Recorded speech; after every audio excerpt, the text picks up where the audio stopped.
मिल गया श्री कल्कि के प्रकटीकरण का समय। क्या है पैटर्न? हेलो फ्रेंड्स, सतयुग तो आना निश्चित है। धरती लोक पर डिवाइन टाइमिंग है, निश्चित है। धरती पर पूर्ण सतयुग होगा सन 2043 में। युग परिवर्तन की ये पूर्व संध्या चल रही है सतयुग के आगमन की, और सायं संध्या चल रही है कलयुग की धरा से जाने की, वापस लौट जाने की। 11 नवंबर को हमने जो वीडियो बनाया super natural love story of कल्कि वैष्णवी, उस वीडियो में हमने बहुत कुछ जो अब तक इस 2 साल की जर्नी में जो सोशल प्लेटफॉर्म पर हमारी है उसका लगभग पूरा निचोड़ बता दिया है। ये जर्नी हमारी जरूर है स्पिरिचुअल अवेकनिंग की, पर हमारे साथ साथ जो लोग भी हमसे जुड़ते गए हैं ये उनकी भी यात्रा है, आत्मिक यात्रा है। बहुत से लोगों की एक पल में अवेकनिंग हुई है, जिसमें हमारे चैनल का भी बहुत इम्पॉर्टेंट रोल रहा है। कारण चाहे सीता राम हो या राधा कृष्ण या यशोधरा, सिद्धार्थ या लक्ष्मी प्रिया, चैतन्य, सबके वो सीक्रेट जो किसी को भी, जी हाँ, किसी को भी नहीं बताते, वो हमने रिवील किए हैं अपने चैनल पर। इसीलिए हम कह रहे हैं कि जो हमने अपनी 2 साल की स्पिरिचुअल अवेकनिंग की यात्रा में जाना है, बहुत से लोगों ने हमारे चैनल से जुड़कर एक पल में जाना है। सब कुछ डिवाइन प्लान के थ्रू हो रहा है, और अब ये सच है कि हमने वो सारे सत्य आपको दे दिए हैं जो परमात्मा का सच्चिदानंद ओंकार स्वरूप श्री लक्ष्मी नारायण भवानी शंकर अर्धनारीश्वर स्वरूप है, वो पूर्ण प्रामाणिकता से सोशल प्लेटफॉर्म पर रिवील कर दिया है। और ये सिर्फ हमारे आप के लिए नहीं, समस्त मानव जाति के लिए है। और जो वीडियो हमने 11 नवंबर को अपलोड किया है सोशल प्लेटफॉर्म पर, उसके थंबनेल में 1111 पोर्टल और एंजल नंबर या डिवाइन नंबर 11111109 को भी हाईलाइट किया है। कारण वाकई ये समय बहुत इम्पॉर्टेंट है, और इस दिन सतयुग का द्वार धरती लोक के लिए, चेतना जगत का द्वार धरती लोक के लिए खुल गया है। और इसी दिन हमने एक शॉर्ट वीडियो भी अपलोड किया यूट्यूब पर, जिसमें बताया कि आज जो पोर्टल एंजल नंबर जो सतयुग के द्वार को धरती लोक पर खोल रहा है, वो सन 2043 में भी होगा, जब विक्रम संवत 2100 होगा। 21वीं सदी विक्रम संवत की सतयुग का धरा पर पूर्ण सतयुग का अवतरण की सदी है। हाँ, ये डिवाइन नंबर और 1111 पोर्टल सन 2034 को भी ओपन हो रहा है, यानी तब तक आधा द्वार खुल जाएगा धरती पर चेतना लोक का।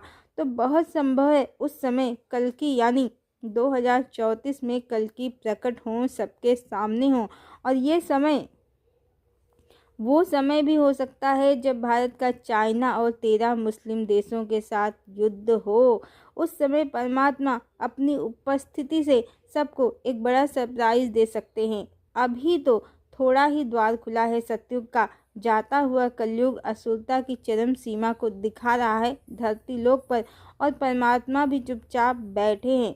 कारण मनुष्य नेताओं को अभी भगवान समझ रहे हैं, उनसे सतयुग की उम्मीद कर रहे हैं। किसी को अभी परमात्मा की ज़रूरत नहीं है। 90% से भी ज़्यादा लोग मानते हैं कि सतयुग अभी बहुत दूर है। अभी तो कलयुग चल रहा है, जिसकी अवधि 4,32,000 वर्ष है। मनुष्यों की चेतना अधर में है, और इतने % लोग जिन्हें सतयुग की आशा है, वो नेताओं को कल्कि, शेषनाग सब समझते हैं। तो परमात्मा सबका गुरूर मिटाने आए हैं, सबका अहंकार नष्ट करने आए हैं। जब तक मनुष्य उन्हें पुकारेंगे नहीं, वो प्रकट होंगे नहीं। और आज जो असुरता छाई है धरा पर, वो मनुष्यों को खून के आंसू रुलाने वाली है। उसके बाद ही मनुष्यों की चेतना जागेगी। नेताओं, अधिकारी, साइंटिस्ट, रिपोर्टर, इनके मोह से मुक्ति होगी। तो एक बात तो जान ही लीजिए, मान भी लीजिए, डिवाइन प्लान के थ्रू ही सब कुछ हो रहा है। श्री कृष्ण के अनेक विवाहों का सत्य प्रकट हो गया है और ये भी प्रकट हो गया है कि परमात्मा की मात्र एक ही पत्नी है, आदिशक्ति। शूर्पणखा और उसके जैसी आसक्त स्त्रियां परमात्मा की कहानी में जन्म जन्म इंटरफियर करके 2 या 1000 देवियों का मात्र भ्रम उत्पन्न कर रही थीं। अर्थ परमात्मा का स्वरूप अर्धनारीश्वर ही है, जो ओमकार और पूर्ण काम है। एक ही मूल प्रकृति है जो जगत जननी है, जगत माता है, आदिशक्ति। 2 स्त्रियां नहीं हैं। शूर्पणखा जबरदस्ती कहानी में घुस रही थी, जो कलिकाल की काली माया और शुक्राचार्य का ब्लाइंड गेम था, जिसका अब अंत हो गया है। ये सच है, हमें सुनने वाले बहुत कम हैं, सत्य बहुत कम लोगों तक पहुंचा है और ज़्यादातर लोग अभी भी 3D ट्रैप में हैं। भगवान की फेमिनाइन एनर्जी का सत्य रहस्य नहीं जानते हैं, केवल मैस्कुलिन एनर्जी को अकेले भगवान समझकर उसकी कई स्त्रियां समझ रहे हैं और स्त्रियां उससे विवाह की कामना कर रही हैं, जो 3D ट्रैप भी है। और पुरुषोत्तम परमात्मा की फेमिनाइन एनर्जी, उनके स्त्री रूप, उन्हें आप देवी पार्वती कहें या सती या सीता या राधा, उनका अपमान भी है। और ये भी सच है, सत्य अब सोशल प्लेटफॉर्म पर रिवील है, प्रकट है। जिसके भाग्य में होगा उस तक जरूर पहुंचेगा। बाकी बहुत कम लोग सतयुग में प्रवेश करेंगे। सबके कर्म उस स्तर के नहीं हैं कि वो सत्य जान सकें और सबकी चेतना उस स्तर तक जागृत भी नहीं है कि सत्य को जान सके, तो उसे समझ सके और उसे पचा सके। तो इसीलिए सत्य प्रकट है, पर फिर भी सब तक नहीं पहुंचेगा। पर हाँ, अब वो डिवाइन टाइमिंग आ गई है जब श्री कृष्ण के अनेक विवाहों का सत्य प्रकट है। आदिशक्ति देवी राधा का सब सत्य प्रकट है। आदिशक्ति चैतन्य प्रिया देवी लक्ष्मी प्रिया का सत्य प्रकट है। अब कोई परमेश्वरी के प्रकटीकरण और परमात्मा के अर्धनारीश्वर स्वरूप के प्रकटीकरण से ज़्यादा दिन दूर नहीं रहने वाले हैं, जो सतयुग के वासी हैं। ये ही वो डिवाइन टाइमिंग है जब कुछ सालों में वाकई 99% तय है कि परमात्मा, जिन्हें लोग कल्कि कह रहे हैं, वो प्रकट होकर ही रहेंगे, प्रकट होकर ही रहेंगे। ये तो ईश्वर के सत्य स्वरूप की बात हो गई। पर श्री कल्कि के भगवान के प्रकट होने के लिए एक पैटर्न जो अभी अधूरा है, उसका पूरा होना, रिपीट होना भी बाकी है, उसका पूरा होना भी अभी बाकी है। परमात्मा कब प्रकट होते हैं? जब हर ओर त्राही मच जाती है। ये अवतार परमात्मा का 64 कलाओं से युक्त है और युगावर्तन के लिए है। पूरा एक युग, एक सिस्टम, एक व्यवस्था सिरे से बदलने वाले हैं। ना तो ये अवतार भगवान बुद्ध जैसा है, न चैतन्य जैसा। आप देख ही रहे हैं, जल के तांडव, अग्नि के तांडव, भूकंप, धरती बार बार कांप रही है। स्त्रियों पर अपराध चरम सीमा तक पहुंच गए हैं, कहीं कहीं चरम सीमा पार ही हो गई है। बहुत सी स्त्रियां भी असुर हो गई हैं। दया, ममता और करुणा के स्थान पर उनमें राक्षस प्रवृत्ति का जन्म हो गया है। वो पुरुषों को बुरे बुरे तरीके से मार रही हैं। लोगों के विवाह बंधन करोड़ों में हो रहे हैं। प्री वेडिंग शूट भी हो रहे हैं, पर विवाह एक झटके में टूट जा रहे हैं। दिखावा, आडंबर, पाखंड सब तरफ छा गए हैं। संस्कार और भावनाओं का स्थान प्रदर्शन और प्रभाव ने ले लिया है। परिवारों में एक वर्ग दूसरे वर्ग का शोषण कर रहा है। समाज में हर स्तर पर अब शोषण का कार्यक्रम खुलकर हो रहा है। सत्य बोलने वालों को धर्म विरोधी कहा जाता है। व्यक्तिवाद, पार्टीवाद खुलकर हो रहा है। यहाँ तक कि लोग ऐसे अंधविश्वासी हो गए हैं कि किसी व्यक्ति या पार्टी की आलोचना भी सनातन का विरोध समझ रहे हैं और उसके विचारों का दमन समझ रहे हैं और आपस में मनुष्य लड़ रहे हैं, मर रहे हैं। यानी चेतना की शक्ति लुप्त है। सब में एक ही चेतना है, इसका अब किसी को ज्ञान नहीं है। मात्र समाज में डिक्टेटरशिप छा गई है। जो कभी रावण करता था, जो कभी कंस करता था। भारत ही नहीं, हर देश की सरकार तरह तरह के कोड, पहचान पत्र और बहुत से नए नए नियमों के द्वारा अपनी अपनी जनता को कंट्रोल करना चाहती है। यानी नागरिकों को अपना रोबोट बनाकर शासन करना चाहती है।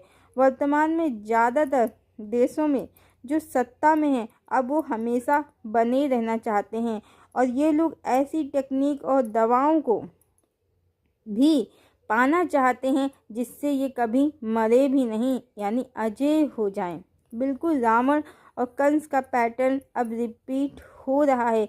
ज़्यादातर बड़े देशों के जो नेता हैं, टॉप लीडर, अब वो मृत्यु को जीतना चाहते हैं।